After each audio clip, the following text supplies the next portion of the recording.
some colors that appeal to you and things that you're just naturally drawn to, because there are flower arranging rules, and it's great to learn those, and we will learn some today. But it's also great to break the rules and just go with your instincts, because for me, especially with the foraging, this is kind of about, I don't know, for me it's like a meditative process, and this is where I go to escape and kind of connect with nature. So I try not to follow too many rules. That said, like, you do want to feel that you have some sort of control on your arrangement and that it's not all going to topple over. So as we were talking about the flower frogs earlier, do you mind handing me that string and those scissors? What I'm going to do now, I don't know if you've ever seen the flower frogs that are like little metal pin holders, and they keep each stem in place. Okay, so we call that a flower frog, and basically that just means any sort of way to keep the stems together. And there's a number of ways to do it. Today I'm going to do the hand type method, and this is my favorite way to sort of wrangle stems because it's basically natural. It's just strength. And if you need any translation, let me know. All right. Okay, so how I do this is first I'm going to try to kind of prep everything by, like we said, removing leaves from the bottom of the stems. And I tend to really make a mess, so I don't want to mess with you, because that's what happens at a flower shop. You make a mess, you have the leaves on the floor and all of that.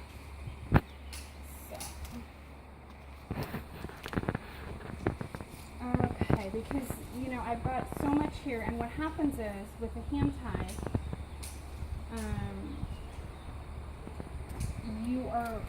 you're only going to have one free hand. So, you have to kind of have things a bit organized, or it can be difficult. And I want to show you this. These are wilting a bit, but it doesn't really bother me. So, I'm going to edit this stem. That's what I call it, editing.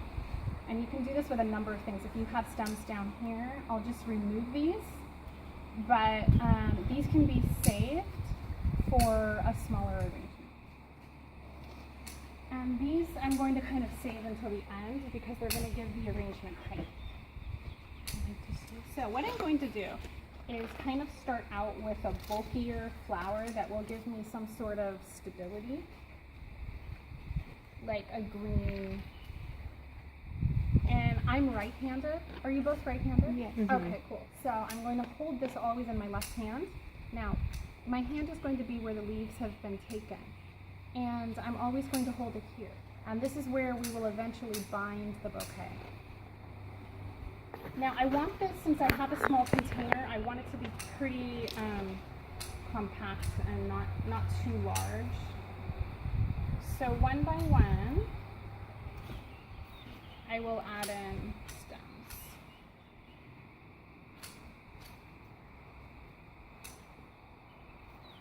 Now, I want to add things at different heights so that you can appreciate each flower. And this one is the pelargonium I was talking about. Mm-hmm. Go ahead and smell this.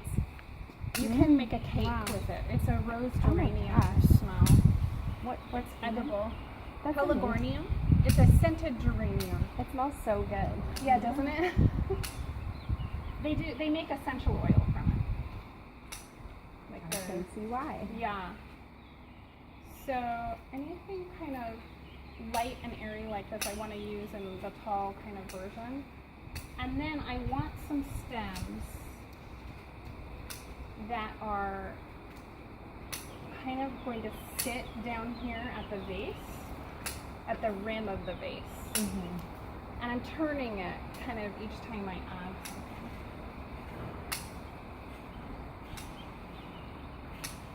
And I love white and green with just this touch of, you know, copper and gold. If you like a lot of colors, you can choose colors. You know, it's whatever speaks to you.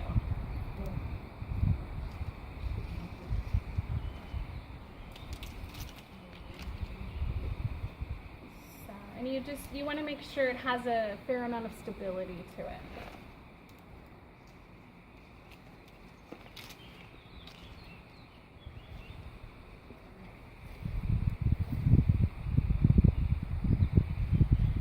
Okay, so now I'm going to bind this.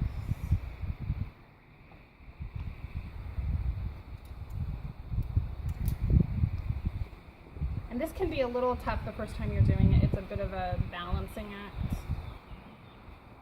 But you want to tie that very tightly.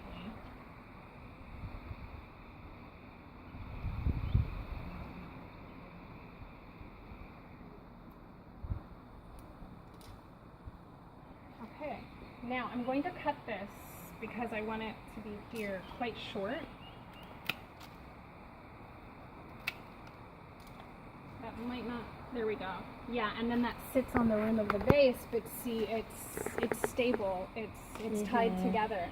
Now, what happens now is that I can add in some sort of lighter, airier stems. And I love this weird proportion where it's a tiny vase and big, tall things. I want to add in, can you hand me, Emily, some of the dried grapes? Over here.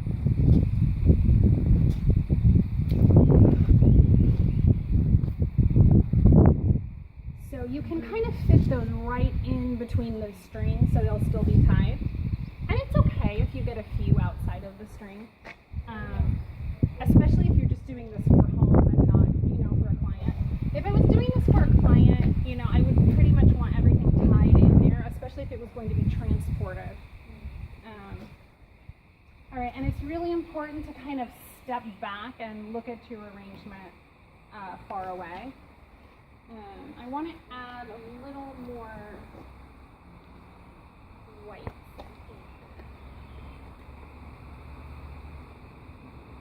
Oh, do you want to hand me, I don't know if you can reach some of the dill. Or is that?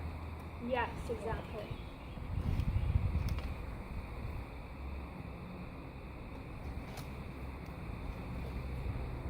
Now, I like my arrangement to look interesting from all sides. So I'm going to go and fill in the back a little bit. Oh, thank you.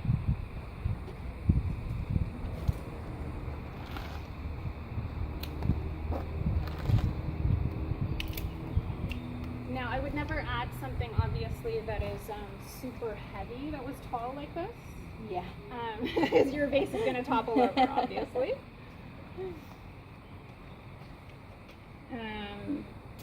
Yeah, I want a little, maybe another dried piece in there.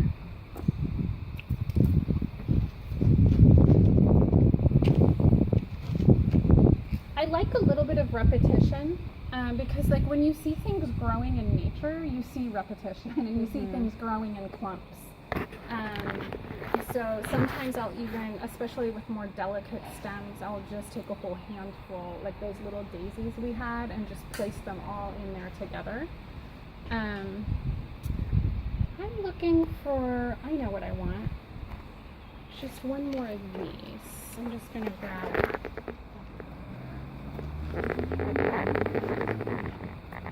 and so what I'll do here is place this at a lower height.